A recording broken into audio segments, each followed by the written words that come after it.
नमस्कार। एक बार फिर से मैं आप सभी के सामने उपस्थित हूँ बेहद महत्वपूर्ण टॉपिक के साथ। और आज हम बात करने वाले हैं अमेरिका एंड भारत के बीच में एक समझौता हुआ है कि वो भारत की जो भी प्राचीन वस्तुएं हैं उनको लौटा देंगे। आप सभी को मालूम हो कि प्रधानमंत्री नरेंद्र मोदी जी हाल ही में अमेरिका के दौरे पर गए थे और जहां पर उन्होंने जो क्वाड सम्मेलन है उसमें भी पार्टिसिपेट किया और बहुत सारे महत्वपूर्ण जो समझौते हैं इस टाइम हस्ताक्षर किए गए, नई पॉलिसीज भी बनाई गई। तो इसी पर आज हम डिटेल एनालिसिस करने वाले हैं, कौन कौन सी धरोहरें हैं जिनको वापस किया जाएगा और साथ ही साथ और कौन से देश हैं जिन्होंने अब तक भारत की प्रमुख धरोहरों को लौटाया है। मेरा नाम है प्राची मिश्रा और संस्कृति आईएएस के इस प्लेटफॉर्म पर आप सभी का स्वागत है। चलिए देख लेते हैं हमारी न्यूज और क्या है इसके इंपॉर्टेंट पॉइंट्स। सबसे पहले न्यूज है, अमेरिका ने क्यों लौटाई भारत की 297 लगभग 300 प्राचीन धरोहर हैं जो इस बार पीएम नरेंद्र मोदी जी जब दौरे पर गए थे तो उन्होंने इन मुद्दों पर बातें करी हैं और फाइनली अब ये हमारे इंडिया में वापस आ जाएंगी।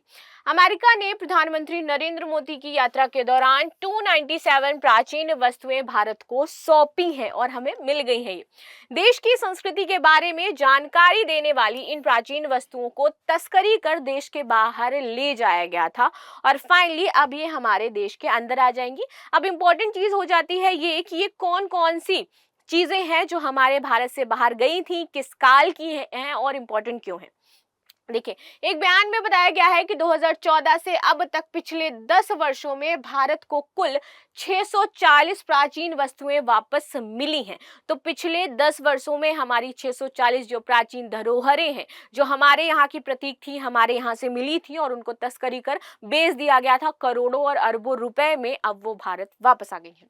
जिनमें से अकेले अमेरिका से सिर्फ 528 वस्तुएं वापस आई हैं। तो आप ये समझिए कि अमेरिका में ज्यादा चीजें वहां पर गई थी, इंडिया से अमेरिका तस्करी करी गई थी। ये किसी देश द्वारा भारत को लौटाई गई सबसे अधिक सांस्कृतिक कलाकृति हो जाती है और इसीलिए हमारी ये चर्चा में भी है कि कोई पहला ऐसा कंट्री होने वाला है हमारा अमेरिका और साथ ही साथ इंडिया जिसने एक दूसरे के साथ इतनी ज्यादा मात्रा में वस्तुओं के आदान प्रदान पर बात करी है। वैसे तो इंडिया ने कुछ नहीं दिया है, अमेरिका ने ही लौटाया है। चलो आगे आ जाते हैं। पीएम ने ट्वीट कर इसकी जानकारी दी। उन्होंने अपने एक्स मीडिया अकाउंट पर उनकी फोटोज डाली और बताया कि कुछ हमारी 297 अमूल्य आकृतियां थी जो राष्ट्रपति जो बाइडेन द्वारा हमें दी गई हैं। ये था वो ट्वीट जो हमने देखा। अब देख लेते हैं। यहाँ पर उन्होंने कहा कि ये जो वस्तुएं हैं ये ना केवल भारत की ऐतिहासिक संस्कृति का हिस्सा हैं बल्कि इनकी सभ्यता और चेतना का आंतरिक आधार भी है। इस उपलब्धि को भारत द्वारा अपनी सांस्कृतिक विरासत को कायम रखने के तौर पर देखा जा रहा है और अब इनको कहां पर, हमारे जो म्यूजियम्स हैं उनमें वापस रख दिया जाएगा।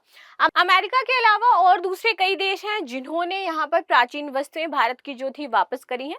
इसमें ब्रिटेन आ जाता है और ऑस्ट्रेलिया भी आ जाता है। बात करें ब्रिटेन की तो इसने 16 कलाकृतियां जो थी वो भारत को दी है, वहीं ऑस्ट्रेलिया ने 40 कलाकृतियां दी हैं और कुछ अन्य देश ऐसे भी हैं जिन्होंने 2004 से 2013 तक भारत को सिर्फ 1 या 2 कलाकृति वापस करी हैं। आगे आते हैं। 10वीं और 11वीं शताब्दी के ये आपके कलाकृति हो जाती हैं ईसा पूर्व की। तो भारत को लौटाई गई कुछ विशेष कलाकृतियां आपकी 10वीं व 11वीं शताब्दी ईसा पूर्व के मध्य की हैं।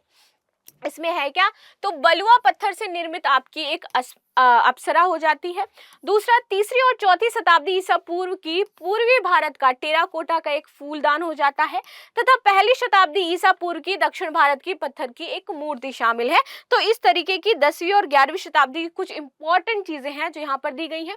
पीएम मोदी की 2021 में अमेरिका यात्रा के दौरान अमेरिकी सरकार ने 157 हमारी जो ऐतिहासिक चीजें थी उनको वापस किया था और अभी इस 2024 की यात्रा के दौरान आपकी कुछ लगभग 300 ऐसी चीजें हैं जो वापस करी गई हैं, जिसमें 12वीं शताब्दी ईसा पूर्व की नटराज की कांसे की प्रतिमा शामिल थी। और 2023 में पीएम मोदी की अमेरिका यात्रा के कुछ दिन बाद भारत को 105 कलाकृतियां लौटाई गई थी।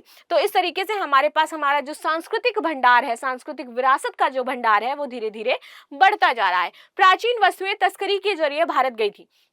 सांस्कृतिक संपत्ति की अवैध तस्करी एक पुराना मुद्दा है जिसने पूरे इतिहास में कई संस्कृतियों और देश को यहाँ पर प्रभावित किया है। इसके लिए अभी आपने देखा होगा तो हाल ही में शायद ऑस्ट्रेलिया और भारत ने और साथ ही साथ ब्रिटेन ने भी एक एमओयू साइन किया था, जिसमें कहा गया था कि उनके बॉर्डर पर जब भी कोई सामान जाएगा तो दोनों ही देश क्या है चेकिंग करेंगे, जिससे किसी भी सामान की तस्करी ना हो पाए। ठीक है, भारत इस मुद्दे में विशेष रूप से प्रभावित हुआ है और बड़ी संख्या में प्राचीन वस्तुएं तस्करी कर देश से बाहर ले जाई गई हैं। जुलाई 2024 में दिल्ली में 46वीं विश्व धरोहर समिति के अवसर पर भारत और अमेरिका ने भारत से अमेरिका में कलाकृतियों की तस्करी को रोकने और उस पर अंकुश लगाने के लिए सांस्कृतिक संपत्ति जो समझौता है उस पर साइन भी किया था। तो एक समझौता भी है हमारे और अमेरिका के बीच में कि हम लोग क्या करते हैं, यदि इस तरीके का कोई भी सामान होगा तो वो दूसरे देश को वापस कर देंगे। महत्वपूर्ण कलाकृतियों की वापसी, ये शानदार उपलब्धि भारत के चुराए गए खजाने को प्राप्त करने और भावी पीढ़ियों के लिए सांस्कृतिक विरासत को संरक्षित करने के संकल्प को क्या करता है, प्रदर्शित करता है। व्यक्तिगत नेताओं के साथ पीएम मोदी की व्यक्तिगत संबंधों की वजह से ये काफी हद तक मुमकिन हुआ है, ऐसा लिखा गया था। खैर, ये भारत के लिए हर्ष का विषय है कि उसकी सांस्कृतिक पहचान से जुड़ी प्रतिष्ठा, मूर्तियां और महत्वपूर्ण कलाकृतियां वापस भारत आ रही हैं। तो ये थी महत्वपूर्ण बिंदु जो हमने चर्चा करी। मिलते हैं नेक्स्ट क्लास में, तब तक के लिए धन्यवाद। लाइक शेयर सब्सक्राइब करना बिल्कुल भी ना भूलें and thank you so much.